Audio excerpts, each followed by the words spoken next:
अस्सलाम वालेकुम दोस्तों। आज मैं आपके साथ दोबारा एक और टॉपिक डिस्कस करूँगा। हर हफ्ते हम डिस्कस कर रहे हैं डिफरेंट टॉपिक, डिफरेंट कंट्रीज़ की क्या क्या अपॉर्चुनिटीज़ अवेलेबल हैं पाकिस्तानियों के लिए। आज के टॉपिक में मैं अपने दोस्त उसैद अहमद सिद्दीकी को इनवाइट कर रहा हूँ और हम कनाडा पहले भी डिस्कस कर चुके हैं सलीम लखानी के साथ, हारिस मसूद के साथ, और आज हम फिर से जो है वो डिस्कस करेंगे कनाडा।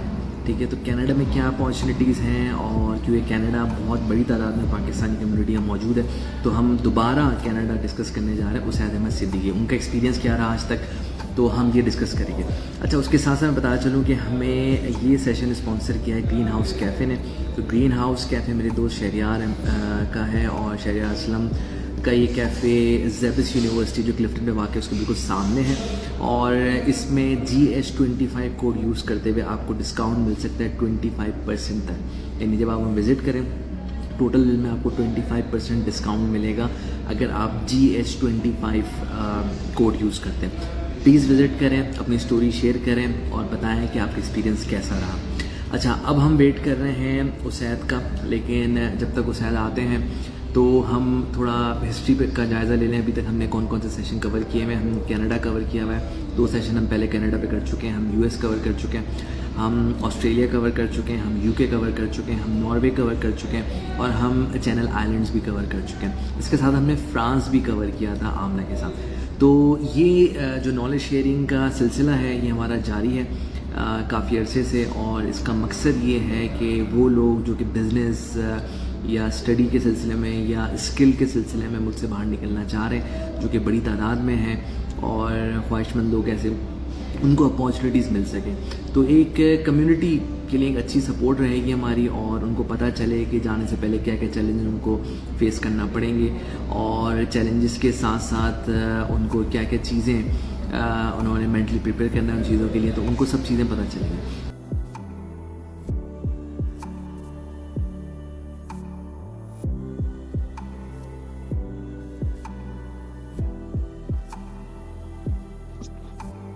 हेलो, अस्सलाम वालेकुम। क्या हाल है? ठीक ठाक। Thanks for joining the session. और हमारा एक वीक से सिलसिला चल रहा है, मैं पहले ही एक्सप्लेन कर चुका हूँ और मेरे ख्याल से तुमने भी ऑब्जर्व किया होगा लास्ट सेशन। तो आज के सेशन में सबसे पहला सवाल मेरा ये है कि आप कौन हैं, कहाँ से स्टार्ट किया, क्या जर्नी, क्या स्ट्रगल रही और कैसे यहाँ तक पहुंचे माशाल्लाह। So this is Usaid Ahmed Siddiqui here, viewers. I'm a Pakistani chartered accountant. Karachi से हूँ मैं। नबील का क्लासमेट हूँ, साथ ही हमने क्लासेस ली थी BFD की, काफी पुरानी यादें जुड़ी हैं। और फिर एग्जाम में पड़ोसी भी होते थे। एग्जाम में पेपर्स में पड़ोसी भी होते थे। इत्तेफाक की बात है कि दोनों के रोल नंबर में 2 सीटों का फर्क था, तो एक टाइम ऐसा चला कि मॉड्यूल ई के अकाउंट्स के पेपर में हम अटके हुए थे। एक अटेम्प्ट गुजरी, दूसरी गुजरी, तीसरे अटेम्प्ट में नबील गायब था। मैंने कहा नबील भी क्वालिफाई कर गया, मुझे निकालनी है अटेम्प्ट। तो इस तरह से जो है मुझे याद रहता था कि कौन कहाँ बैठा हुआ है और कौन क्वालिफाई कर गया, यही है। तो date was a unique thing, क्योंकि आई कैप में रोल नंबर्स के हिसाब से लगती थी सीटें। CA मैंने 2012 में खत्म किया था।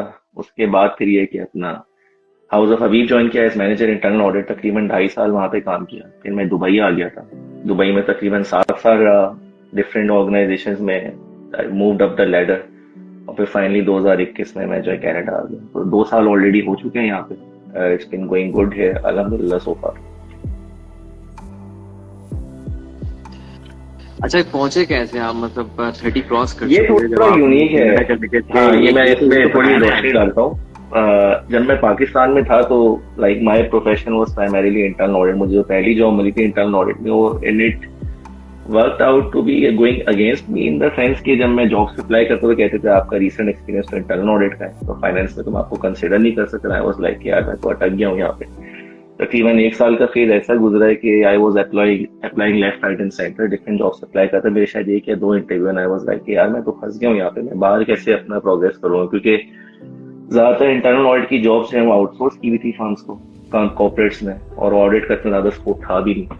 तो मैंने डिसाइड किया कुछ करना पड़ेगा अपने करियर के लिए भी, और प्लस थोड़ा था भी मुझे शौक कि यार बाहर जाए, अपना करियर परस्यू करें, थोड़ा इंटरनेशनल मार्केट को भी एक्सप्लोर करें।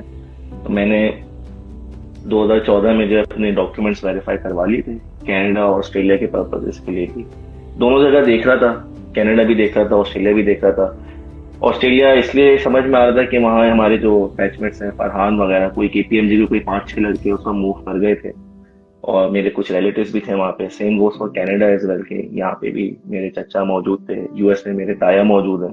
तो दोनों तरफ मुझे मार्केट्स का आइडिया था। फिर जब और ज्यादा एक्सप्लोर किया, I was eligible to apply for both, Canada भी जा सकता, ऑस्ट्रेलिया भी, लेकिन कनाडा फिर फाइनलाइज करने के दो मेजर रीजंस थे। एक तो ये थे कि यूएस मार्केट आपकी खुल जाती है, like next to the border, आप अगर चाहें तो यूएस में भी अपना करियर परसू कर सकते हैं। और फिर ये था कि कनाडा में पेरेंट्स को इमिग्रेशन पे बुलाना ज्यादा आसान है in compare to Australia. Australia में एक वियर्ड सा रूल है कि लेट्स अज्यूम जैसे अगर 4 आपके बच्चे हैं तो एटलीस्ट 2 जो है वो ऑस्ट्रेलिया में सेटल्ड होने चाहिए अगर पेरेंट्स को परमानेंटली बुलाने। उसको वो बैलेंस ऑफ प्रोबेबिलिटी के नाम से कहते हैं उस रूल को, if I am not wrong. तो ऑस्ट्रेलिया में तो अगर मैं चला भी जाता तो पेरेंट्स को कैसे मूव करते हो, प्लस ये कि अगर आप उनको विजिट पर भी लेके आए तो इट बिकम्स मोर एक्सपेंसिव।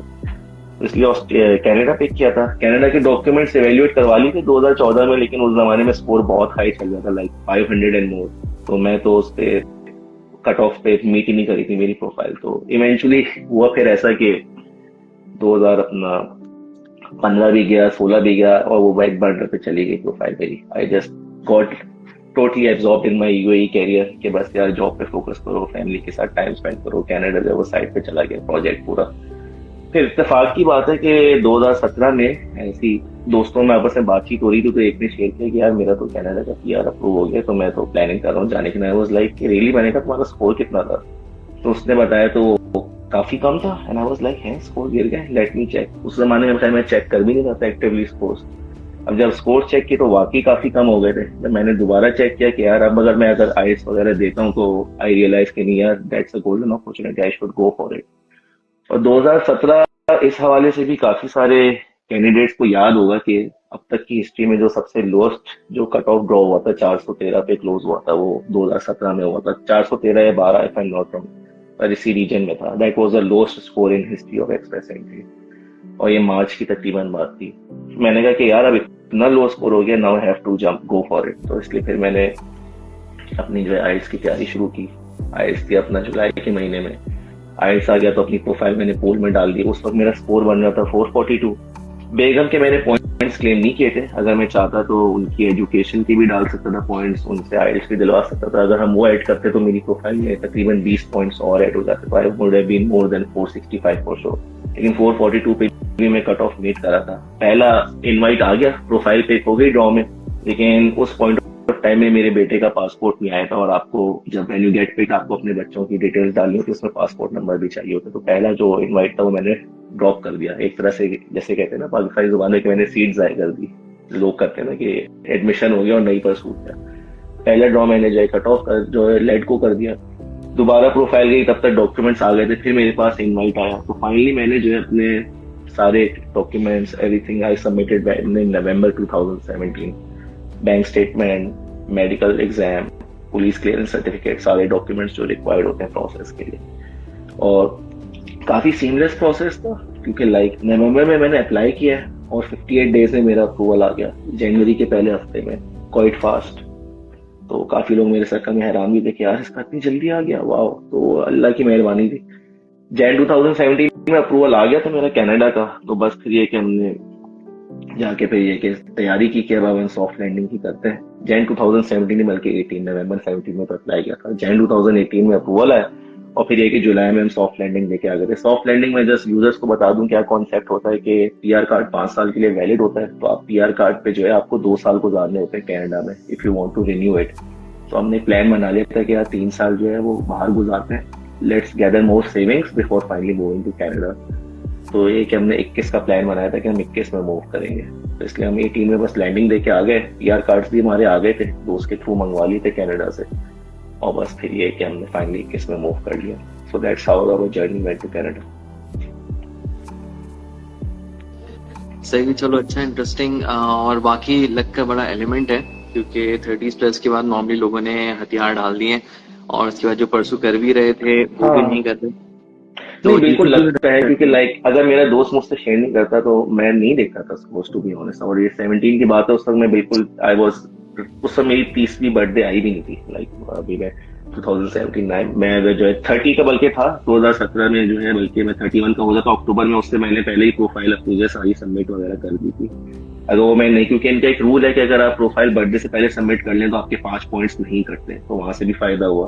पर अगर मेरे पास बैकअप था कि लाइक मैं बेगम के पॉइंट्स ऐड कर सकता था, मैंने नहीं किया। अगर मैं वो करता तो मैं कट ऑफ तब भी बीट कर सकता था easily, even next year and going forward as well. वो तो सिचुएशन थोड़ी कोविड के बाद जाके खराब हुई है कि इन्होंने जो है वो रिस्ट्रिक्ट कर दिए थे draws. They were only focusing on those जिनके पास प्रोविंशियल नॉमिनेशन था, तो उसकी वजह से स्कोर काफी ज्यादा जैकअप हो गया था, 500 से ऊपर चला गया था। अभी भी जो है मैं देख रहा था रिसेंटली ड्रॉज 500 पे क्लोज हुआ है जनरल ऑक्यूपेशंस के लिए। बट इन्होंने थोड़ा स्ट्रीमलाइन किया है, they have also tailored it कि ये प्रोफेशन स्पेसिफिक ड्रॉज भी कर रहे हैं। अभी रिसेंटली हेल्थ केयर प्रोफेशनल्स का ड्रॉ हुआ है, उसके अलावा जो ट्रांसपोर्ट सेक्टर में काम कर रहे हैं, तो अब अपना सेक्टर स्पेसिफिक ड्रॉज भी हो रहे हैं, तो मार्केट थोड़ी चेंज भी हुई है और अभी भी लोग लैंड करें। लेकिन पहली वाली सिचुएशन ही लाइक अभी मेरे पास अगर मैं शेयर करूं, फेसबुक या लिंक्डइन में हफ्ते में एक रिक्वेस्ट या मैसेज आता है कि यार मुझे बताएं पाकिस्तान या जीसीसी से बाहर कैसे निकलना है, मुझे अपने यहाँ से पुल आउट करना है and I need to settle in Canada. तो लोग अभी सेटल करने की कोशिश करें, लेकिन वही बात है कि जिन्होंने लेट कर दिया या जिन्होंने उस टाइम पे कंसिडर नहीं किया, अब उनको प्रॉब्लम्स आ रही, क्योंकि it's become much more tougher now to move to Canada.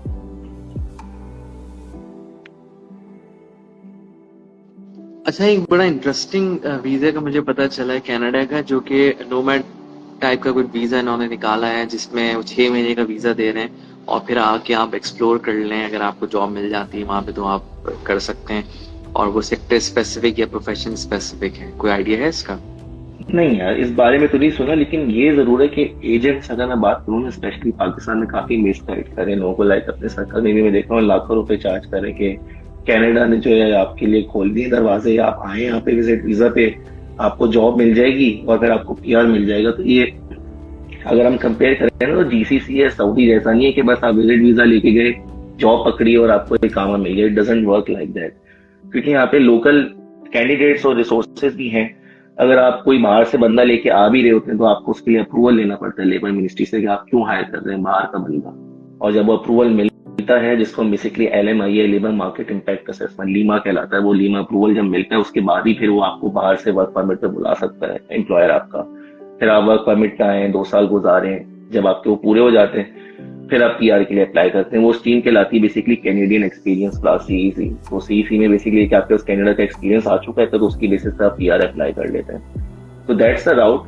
दूसरा जो एक राउट जिसपे थ्रू लोग आते हैं वो स्टडी वीजा है, कि लोग यहाँ पे जैसे हारिस आया था कि MBA या फिर कोई डिप्लोमा जो है उसका एडमिशन पकड़ लिया, यहाँ पर आ गए। उसमें फिर ये होता है कि जब आपको स्टडी वीजा मिल जाता है तो आपके स्पाउस को जो है ओपन वर्क परमिट मिलता है, तो वो उस पर जो है काम कर सकते हैं। तो आप बेसिकली स्टडी कर रहे होते हो, बेगम आपकी काम कर रही होती है, बच्चे जो इनको स्कूलिंग फ्री मिलती है, हेल्थ केयर फ्री नहीं मिलता क्योंकि आप टेम्पोरेरी परमिट पे होते हैं, तो उसके लिए फिर आपको इंश्योरेंस कवरेज लेनी पड़ती है। सो दैट्स हाउ इट वर्क्स। लेकिन ये कि लूप होल्स और वर्क अराउंड्स तो हैं, यानी जिन लोगों के पास रिसोर्सेज ज्यादा है वो फिर वर्क परमिट खरीद भी लेते हैं, एजेंट को पैसे दिए, वो फिर आपके लिए जो है वर्क परमिट जो है वो एम्प्लॉयर से सेटिंग बना के अप्रूव कर देगा कि हाँ ये बाहर से बंदा आ रहा है, और इस तरह से आप कनाडा में आ जाते हैं। इस तरह से भी लोग आ रहे हैं, but it's quite expensive. Like ball park number अगर मैं बताऊं तो $50,000 की कॉस्ट है अगर आप बाहर से वर्क परमिट खरीदने जा रहे हैं। अच्छा, और ये अब एक और, क्योंकि you were considering Australia as well, और नेचुरल एडवांटेज भी था वहां पर, या इंक्लाइन थे उस तरफ, तो अब कनाडा की दूसरी साइड की पिक्चर भी पता चल चुकी है। ऑस्ट्रेलिया में फैमिली बताती रहती होगी, तो कंपेयर करते हुए किसको बेहतर लगता है, कौन सा बेहतर option? I would still prefer Canada। उसकी reason again like I mention कि यूएस मार्केट से प्रॉक्सिमिटी है। यूएस की तरफ इंटरेस्टिंगली बात है कि कुछ जो मेरे दोस्त मूव कर गए थे ना, उनका एक शौक क्रिकेट का भी था। उन्होंने कहा कि ऑस्ट्रेलिया में है तो क्रिकेट से थोड़ा अटैच भी रहेंगे, यहाँ पाकिस्तान टीम टूर पे भी आती है, टूर्नामेंट्स भी होते हैं, प्लस एक weather is on the milder side, इतना एक्सट्रीम नहीं होता जितना कनाडा का होता है। प्रॉपर्टी वाइज भी हमने सुना यही है कि प्रॉपर्टी कंपैरेटिवली कनाडा के मुकाबले में सस्ती है, तो अफोर्डेबिलिटी पॉइंट ऑफ व्यू से जो है वो बढ़ जाता है। लेकिन अगेन इट वाज लाइक कि अगर मैं ऑस्ट्रेलिया और कनाडा को कंपेयर करूँ कि ऑस्ट्रेलिया आपका कोने में एक आइलैंड है न्यूजीलैंड के साथ, तो आप वहां पे जो है ओके हो जाते हैं state in terms of opportunity. Plus 2-3 हमने केसेस भी सुने थे अपने सर्कल में रेसिज्म के भी। लाइक एक केस में तो ऐसा था दोस्त के ही was about to be stabbed, तो मास्टर्स कर रहा था तो अपनी डिग्री कंप्लीट करके वापस फौरन पाकिस्तान आ गया। वो ही वाज लाइक कि नहीं भाई मैं इकलौता हूँ, खुदा ना खास्ता मुझे कुछ हो गया तो पेरेंट्स का क्या होगा। तो उस पॉइंट ऑफ व्यू से मैं अगर चाहता तो ऑस्ट्रेलिया के लिए अप्लाई कर सकता था, I was eligible to apply as, वहां का भी पीआर मुझे मिल जाता, लेकिन अगेन लाइक एक जो मेजर ड्राइविंग फैक्टर था वो था कि यूएस की मार्केट कनाडा के फेवर में जा रही थी, और दूसरा ये था कि अपने पेरेंट्स को इजीली यहाँ पे बुला सकता था। और हमारे सर्कल में एग्जांपल्स भी थे कि लोगों ने पेरेंट्स को यहाँ पे बुलाया, उनको पीआर मिला, इवेंचुअली उनके पेरेंट्स सिटीजन भी बने। तो मेरा ये था कि इवेंचुअली अगर लॉन्ग टर्म कनाडा सेटल करते हैं तो फिर ये कि अगर भाइयों को आना है, पेरेंट्स को आना है, तो easily settlement point of view से इतना मुश्किल होगा नहीं। प्लस चचा यहाँ ऑलरेडी मौजूद थे 15-20 सालों से, सेम गोस फॉर माय ताया एज वेल इन यूएस। तो एक फैमिली पॉइंट ऑफ व्यू से इट मेड मोर सेंस कि मैं कनाडा आके सेटल करूं। वेदर को लेके काफी लोगों ने एक तरह से आई वुड से हवा बनाया है कि यार सर्दी बहुत है, तो जीसीसी से मैं आया हूँ, वहाँ गर्मी उतनी है, वहाँ पे एसी चल रहा होता है पूरा दिन, यहाँ पे जैसे अगर सर्दी तो हीटर चल रहा होता है। अभी भी जैसे बाहर 3 डिग्री टेम्परेचर है लेकिन घर के अंदर हीटर चल रहा है, तो मुझे इतना पता नहीं चल रहा कि मुझे सर्दी के मैं लिहाफ ओढ़ के जो है बैठा हुआ हूँ या टोपा पहना हुआ। और बाहर भी अगर आप जाएं तो उसके काउंटर मेजर्स मौजूद हैं कि आप लेयर अप कर लें, जैकेट पहन लें, सॉक्स पहन लें, हैवी स्नो बूट्स पहन लें, नहीं पता चलता, आराम से जिंदगी गुजरती रहती है।